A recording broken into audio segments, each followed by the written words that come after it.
Olá, o baú dessa semana vai falar sobre o Corinthians, exatamente, o Corinthians, mais precisamente sobre os 20 anos do primeiro título nacional do Corinthians, o Campeonato Brasileiro, conquistado em 1990, com 2 vitórias sobre o arquirrival São Paulo. Trouxemos aqui no baú para falar sobre isso Daniel Bortoleto, que é jornalista e corintiano.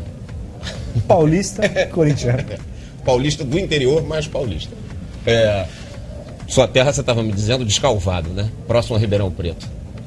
E foi lá que eu acompanhei esse jogo, ainda criança, vendo pela televisão com meu pai, que é um corintiano de 4 costados. Criança, mas já consciente. Já sabendo o que era sofrer com o Corinthians. E aquele campeonato é inesquecível pelo sofrimento que foi. O Corinthians começou muito mal.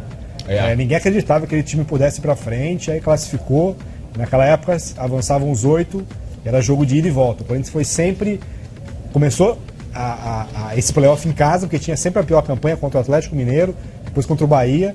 Conseguiu fazer o resultado em casa, depois empatou um 0-0 dramático fora de casa. As 2 vezes. Para avançar para a final. Então foi assim, aquele título que o torcedor corintiano não esquece pelo sofrimento que foi a campanha toda.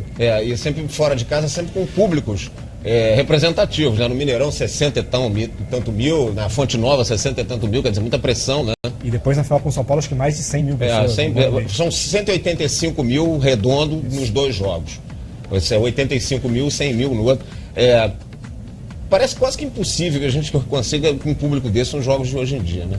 Aqui no Brasil... porque... A gente não tem nem mais capacidade que estádio que, pelas condições de segurança, recebe o público também. Agora, o Morumbi, ele não sofreu, por exemplo, reformas como o Maracanã, né? O Maracanã passou a ter capacidade menor porque ele deixou de ter arquibancada, passou a ter cadeira na arquibancada. A geral foi extinta, construíram lá umas cadeiras que já foram derrubadas, enfim. Ele ficou com a capacidade menor, mas o Morumbi não. Acho que é questão de segurança mesmo. Se você pega o Morumbi hoje, para um jogo para um time grande só, você pode colocar ali 66 mil, 70 mil pessoas. Se você pega um clássico, aí vão isolar as torcidas, vai ter aquele espaço separado, e você coloca 50 mil pessoas no máximo. E hoje nem 50 mil pessoas a gente vê mais no Morumbi num clássico. Clássico com 30 mil pessoas, também isso. As pessoas têm medo, né? Do jeito que a violência está, ainda mais em clássico, eu não levaria os meus filhos para um clássico em São Paulo hoje. Só um parênteses dentro disso. Eu me lembro de ter assistido a Flamengo e Palmeiras 2-2 no Morumbi, Campeonato Brasileiro de 80. Nós éramos uns 10 vestidos de camisa, ficamos na porta do estádio quando o jogo acabou, tranquilamente, esperando a massa sair para poder pegar uma condução até a rodoviária. Não aconteceu nada. Hoje eu não sei se a gente teria sobrevivido. Normalmente hoje quem vai já não vai com a camisa do adversário, ainda mais quando é fora de casa. Quando tá com a camisa, vai com uma outra por cima para esconder depois na hora de sair. Esse time do Corinthians que foi campeão em 90 era um timaço? Muito pelo contrário. Se você quiser chamar de time operário, tá de bom tamanho. Eu acho que é isso, né? Tinha um Neto ali que desequilibrava na bola parada e tinha um time operário. Jogadores ali que até hoje entraram para a história do clube por essa conquista, mas que não tinham nada demais. Quando eu escrevi o livro do Campeonato Brasileiro, da história do Campeonato Brasileiro por lance, eu me lembro do Campeonato Brasileiro de 90, tinha a citação de um torcedor que foi pego através de uma imagem de televisão, e que ele dizia assim: esse time tem 10 jogadores e um cobrador de falta. Um torcedor do Corinthians disse isso, quando o campeonato ainda estava em andamento, né? Ali naquela primeira fase, que o Corinthians empatou muito e perdeu também, né? Esse time, se você pegar a escalação, tem jogadores que ficaram marcados mais pelo folclore do que por grandes atuações.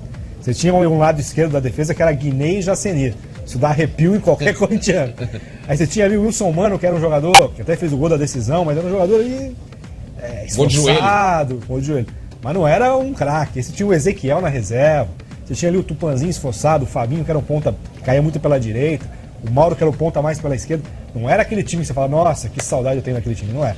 Tem saudade do Neto ali, que um jogador histórico. Claro. O Ronaldo, que era um dos maiores goleiros da história do Corinthians. Mas fora isso, era um time bem esforçado. Agora tem uma história folclórica desse campeonato, que o Corinthians começa o campeonato sendo dirigido pelo Zé Maria. Aí vocês dirão assim, o Zé Maria é lateral? O Super Zé, campeão mundial em 70? Não. Eu também não consigo nem lembrar a fisionomia desse Zé Maria. Era um outro Zé Maria, que a diretoria colocou no cargo, né? Não se sabe exatamente por quê, que ele tinha sido um pugilista, E aí virou vendedor de automóveis.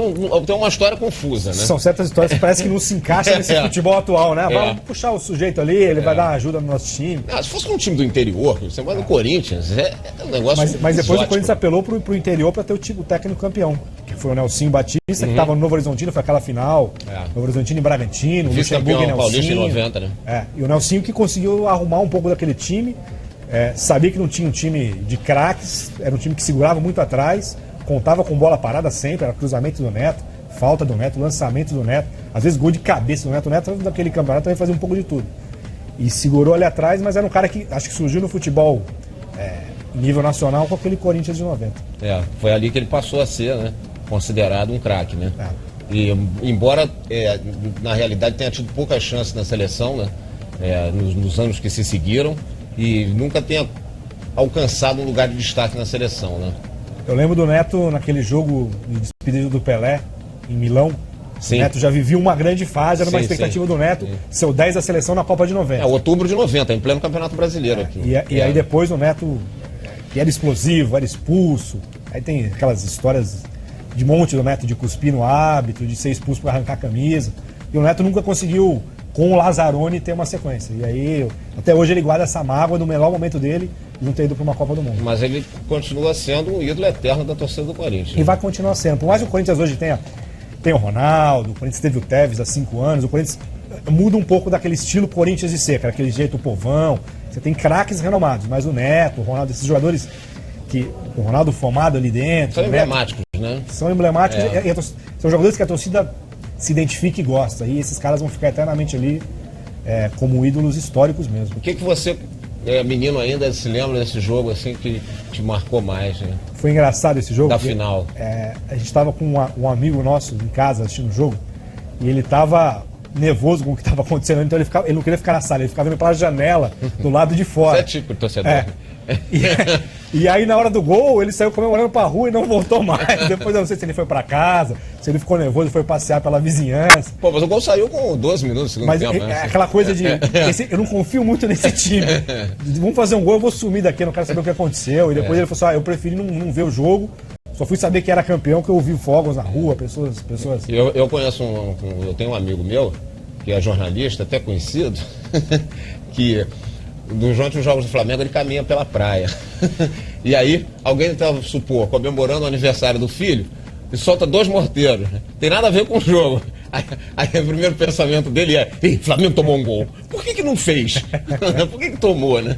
Isso é comportamento tipo de torcedor. Sempre a notícia negativa primeiro. Nunca vai acreditar que tá goleando. Já achou que já tomou uma goleada. E aí esse título fez com que você passasse a se tornar definitivamente torcedor. Porque ali, acho que até então, minha primeira grande lembrança ali como torcedor é do título paulista de 88, com o gol do Viola, aquele brinco de ouro, que também foi uma final de muita emoção pro torcedor corintiano. Ali pra mim foi o início de começar a ter uma noção. Esse jogo passou ao vivo pra cá. Do que era ser corintiano, de sofrimento, de ter jogadores que apareciam do nada, como foi o Viola naquela final. Aí em 90 foi o primeiro título nacional. Aí você começa a imaginar que coisas melhores poderão vir pela frente.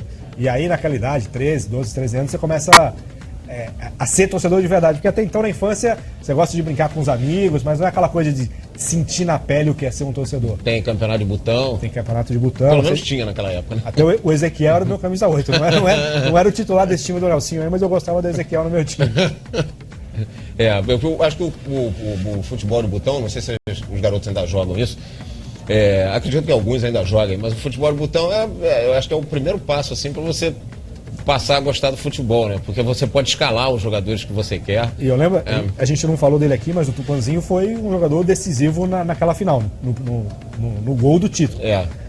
Basicamente que deu o título. E depois disso o Tupanzinho entrou no meu time titular, no time de botão. Ele não era, o Tupanzinho era sempre um reserva ali, claro, entrava pouco. Aí depois que fez aquele gol ali... O futebol de botão te dá esse poder de você poder escalar o jogador que você quiser, né? O Tupanzinho passou a ser titular naquele time. Não durou muito não, mas foi titular. Fulano é melhor do que esse crânio, então, no meu time vai jogar quem eu quero. Aí você brinca de treinador, né? E depois, qual foi o título que o Corinthians conquistou de importância depois desse? Foi o campeão da Copa do Brasil em 95. Né? Foi aquela série de títulos. A exceção dos paulistas, né? Foi aí que o Corinthians passa a ter mais uma cara nacional, né? De ganhar uma Copa do Brasil, de começar a montar times melhores. Até então os times do Corinthians Porque se você pegar essa fase, você pega depois uma fase do São Paulo sensacional, com o Tele Santana, Palmeiras também, título né? mundial, e você já emenda um Palmeiras, bicampeão brasileiro. Então o Corinthians perdeu muito espaço naquela época. E aí começa a recuperar a partir de 95. Mas eu acho que é a partir dali, justamente desse título A regeneração do Marcelinho. nacional do Corinthians de 90, desse primeiro título, é que os clubes também vão passar a dar uma importância extraordinária às conquistas nacionais e internacionais, porque houve uma época no futebol brasileiro que o título regional, às vezes, ele era mais importante do que o... Eu me lembro, basta citar o Campeonato Brasileiro de 79, o Corinthians, o Santos e o São Paulo não participaram do campeonato, porque estavam envolvidos na disputa do Paulista, que era mais rentável e que, de alguma forma, acirrava mais rivalidade do que o próprio brasileiro, né? Eu acho que eles levavam mais a sério Rio-São Paulo do que brasileiro. Que era uma disputa regional, muitas vezes você tinha muito clássico na sequência do que o Campeonato Brasileiro em si. O Campeonato 79 brasileiro, o Paulista, o Corinthians foi campeão, né? Mas no ano seguinte, né? O campeonato acabou em fevereiro, eu acho. Então o Corinthians estava engajado no Campeonato Paulista e preferiu o Campeonato Paulista ao Campeonato Brasileiro. Vocês estão mais jovens, terem uma ideia de como é que isso funcionava. A partir daí, não. A partir da década de 90, os clubes vão efetivamente começar a dar importância aos títulos nacionais. E aí que se passa a falar mais de Libertadores, de Copa do Brasil, que era o caminho mais curto para Libertadores. E aí os clubes passam a pensar de forma diferente. Aí o estadual passa a não valer tanto, podemos começar ali, pré-temporada, mais com o time reserva, pensar mais para frente. E aí depois que vem ponto corrido, calendário do jeito que é hoje, sabendo que o estadual acaba aqui, aí depois começa o nacional, aí você tem o período de férias, as coisas mudam completamente do que era esse futebol um pouco mais romântico de 20 anos atrás. Porque também não tinha calendário, né? Você falou certo, era um negócio meio bagunçado, meio não, né? Bastante bagunçado. Bastante, né? Não tinha... E a cada ano um regulamento também, né?